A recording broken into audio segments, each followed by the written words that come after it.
Good morning, Bloomington. Good morning, Bloomington. Good afternoon, Bloomington. Good afternoon, Bloomington. Good afternoon, Bloomington. Indiana's season opener Friday night against conference opponent Illinois went about as well as most fans could have hoped.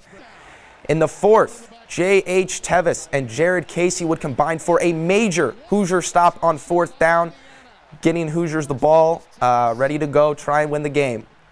In the closing seconds of the fourth, Sean Shivers would punch it in from a yard out, giving Indiana the 23-20 advantage with seconds remaining. The Illini's final opportunity, they would attempt a magical lateral play. That would fail pretty hard. Final 23-20, Hoosiers pick up their first Big Ten win since 2020. And this weekend, the Hoosiers faced off against the Cincinnati Bearcats for the second year in a row. This one in Cincinnati, though, as the Hoosiers look to stay undefeated. Not going to be easy as the Bearcats have a 27-game winning streak at home, which is the second longest in the country.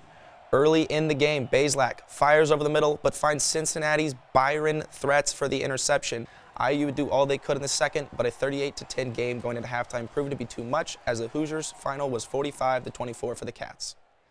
That puts IU at a 3-1 record on the season, while the Bearcats extend their game streak to 28 games. And now to the big stage, where the Colts had their home opener against the Kansas City Chiefs.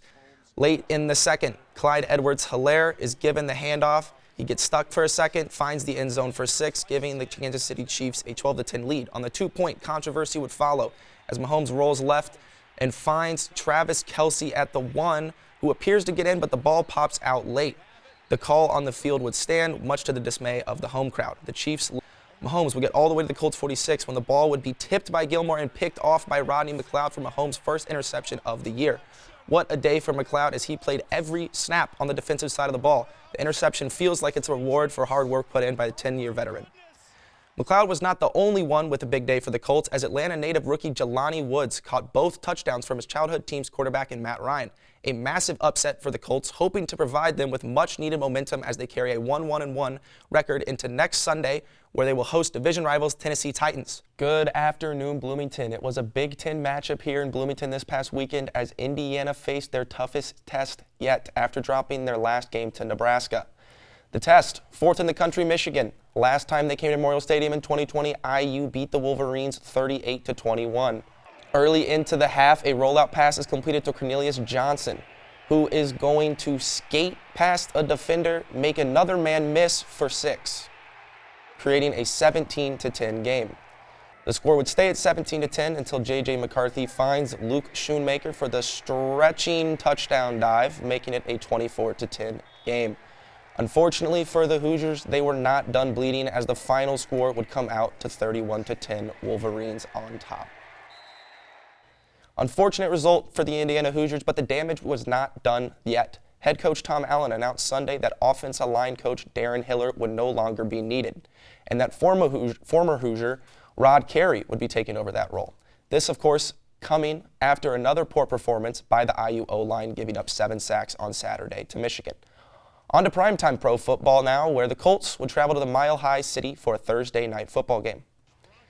Russell Wilson for Denver and Matt Ryan for Indy, both looking to finally show off some of their offensive capabilities. Colts trailing by 3 in the fourth as it was a bit of a snooze fest.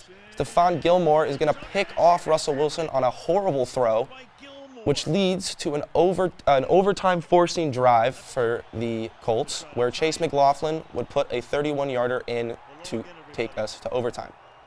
Colts would win the toss, they would receive first, and they would end up putting 3 on the board. Wilson would step back on 4th and 1 for the game, fired to the back of the end zone for Sutton, but it is blocked by Stephon Gilmore, again leading to a Colts victory. A fantastic game for Gilmore as he made the interception leading to the overtime forcing drive and the game-sealing deflection.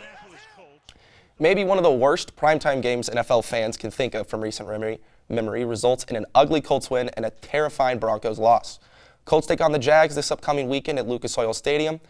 The good news, of course, being for the Colts and their fans, they will not be able to score less than they did in their first meeting, which was 0. For IU Sports Media, I'm Justin Limke.